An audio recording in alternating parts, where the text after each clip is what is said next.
우리는 흔히 사순절이라고 하면 이마에 재를 바르고 슬픈 표정을 지으며 내가 좋아하는 고기나 오락을 끊어내야 하는 답답하고 우울한 금욕의 시간으로 생각하곤 합니다. 하지만 여러분, 놀라운 사실을 하나 알려드릴까요? 영어 단어 사순절, 즉 렌트는 고행이나 슬픔을 뜻하는 단어가 아닙니다. 이 단어는 만물이 소생하는 봄을 뜻하는 고대 영어 랭크텐에서 유래했습니다. 낮의 길이가 점점 길어진다는 뜻도 담겨 있죠?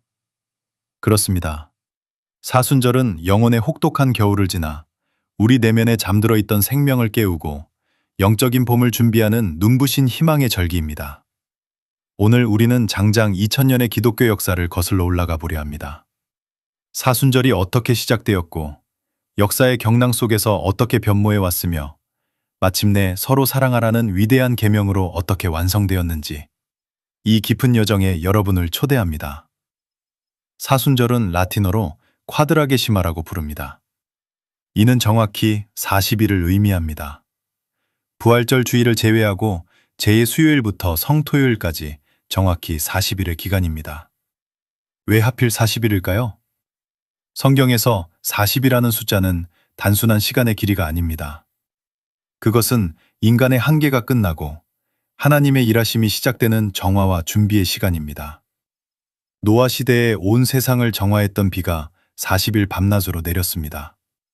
모세가 십계명을 받기 위해 시내산에서 금식한 기간이 40일이었고 이스라엘 백성이 노예의 때를 벗고 하나님의 백성으로 거듭나기 위해 광야를 걸었던 시간이 40년이었습니다. 무엇보다 우리의 구원자이신 예수 그리스도께서 공생애를 시작하시기 전 척박한 광야로 나아가 마귀의 시험을 받으며 금식하신 기간이 바로 40일이었습니다. 광야는 어떤 곳입니까? 세상의 소음이 차단된 곳, 내 힘으로 의지할 수 있는 것이 아무것도 없는 곳, 오직 하늘만 바라보아야 하는 곳입니다. 기독교 역사에서 사순절을 40일로 확정한 주 325년 니케아 공의회는 모든 성도들이 1년에 한 번씩 영적인 광야로 나아가 하나님과 1대1로 대면하기를 원했던 것입니다. 그렇다면 초기 기독교 시대에 이 40일은 누구를 위한 시간이었을까요? 놀랍게도 처음 사순절은 모든 성도를 위한 절기가 아니었습니다. 이 기간의 주인공은 바로 세례를 준비하는 사람들이었습니다. 초대교회 시절 로마 제국의 극심한 박해 속에서 예수를 믿는다는 것은 곧 직장을 잃고 가족에게 버림받으며 심지어 목숨을 내놓아야 한다는 것을 의미했습니다. 그래서 당시 교회는 아무에게나 세례를 주지 않았습니다. 최소 3년 동안 그 사람의 삶이 복음으로 완전히 변화되었는지를 철저히 검증했습니다. 그리고 부활절 주일 새벽에 세례를 받기 직전 이 40일 동안은 매일 모여 금식하고 악령을 쫓아내는 축기 기도를 받으며 세상의 가치관을 완전히 뽑아내는 치열한 영적 수술의 시간을 가졌습니다.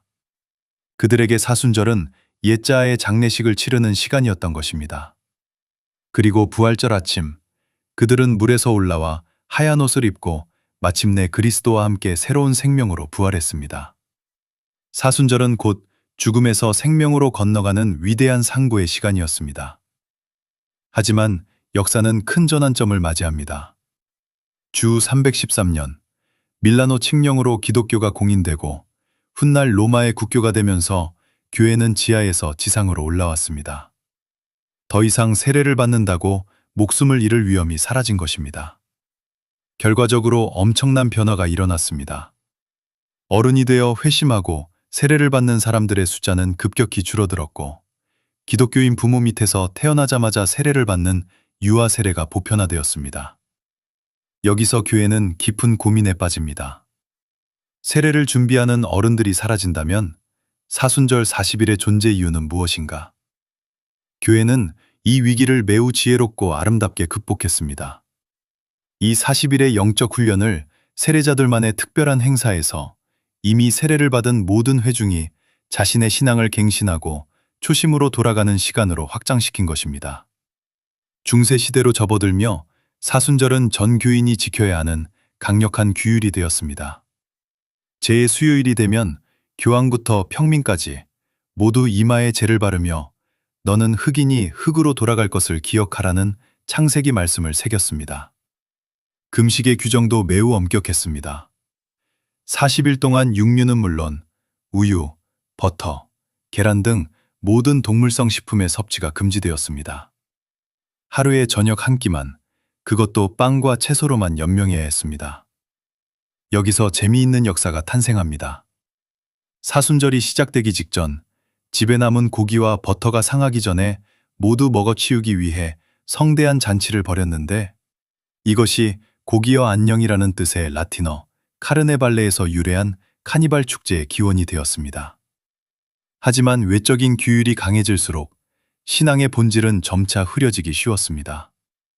사람들은 억지로 고기를 참으면서 불평했고, 사순절은 점점 기쁨을 잃어버린 무거운 짐이 되어가고 있었습니다. 종교개혁과 현대에 이르러 교회는 다시 성경으로 돌아가 질문했습니다. 하나님이 진정으로 원하시는 금식과 사순절은 무엇인가? 이사야 선지자는 이미 답을 주었습니다. 내가 기뻐하는 금식은 흉악의 결박을 풀어주며 멍에의 줄을 끌어주며 줄인 자에게 내 양식을 나누어 주는 것이 아니겠느냐.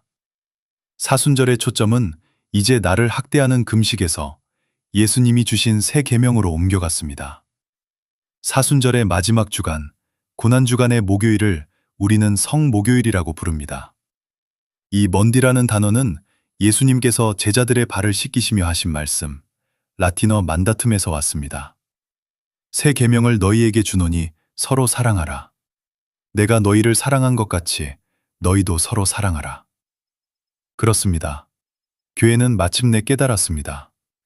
진정한 사순절은 단순히 내 배를 굶주리게 하는 것이 아니라 내 형제를 향한 미움을 멈추고 용서하는 것임을 말입니다. 나에게 상처 준 사람과 화해하고 소외된 이웃의 발을 닦아주는 사랑의 실천. 세례자들이 사라진 빈자리를 가득 채운 것은 바로 이 공동체를 향한 용서와 사랑의 실천이라는 가장 아름다운 본질이었습니다.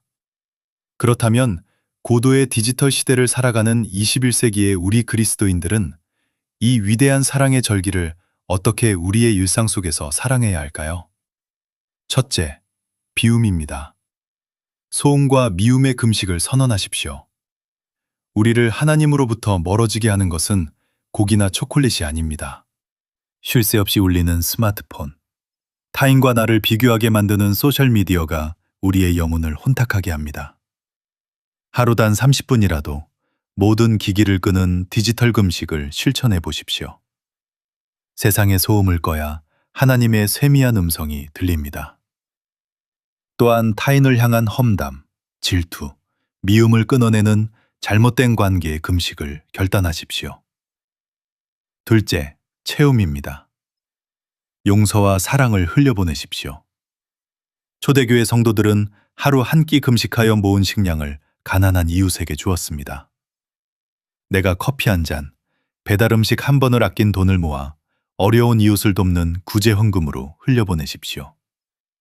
또한 오랫동안 마음을 닫고 지냈던 누군가에게 먼저 다가가 화해의 손을 내미십시오.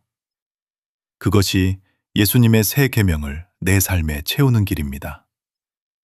셋째, 시선의 고정입니다. 십자가의 사랑을 깊이 묵상하십시오. 이 40일 동안 매일 복음서를 펴고 예수님의 발자취를 따라가 보십시오. 나를 위해 물과 피를 다 쏟으신 그 거대한 사랑 앞에 잠잠히 머무르십시오. 여러분, 사순절 40일의 끝에는 무엇이 기다리고 있습니까? 죽음이 아닙니다. 이 모든 고난과 정화, 비움과 체험의 여정은 결국 찬란한 부활의 아침, 생명으로 가득 찬 빈 무덤을 맞이하기 위한 위대한 서곡입니다. 그러므로 사순절은 무거운 짐이 아닙니다. 예수님의 십자가 사랑에 빚진 자로서 그 사랑을 내 이웃에게 흘려보내는 가장 아름다운 은혜의 훈련소입니다. 우리 내면의 겨울이 지나고 영적인 봄, 렌트가 찾아왔습니다. 이번 40일 동안 여러분의 삶의 자리에 십자가의 깊은 묵상이 있기를, 내 이웃을 향한 따뜻한 용서와 화해가 피어나기를, 그래서 마침내 가장 감격스럽고 찬란한 부활의 아침을 맞이하는 여러분 모두가 되시기를 간절히 소망합니다. 영혼의 봄을 걷는 여러분의 순례길에 주님의 평강이 가득하시길 소망합니다.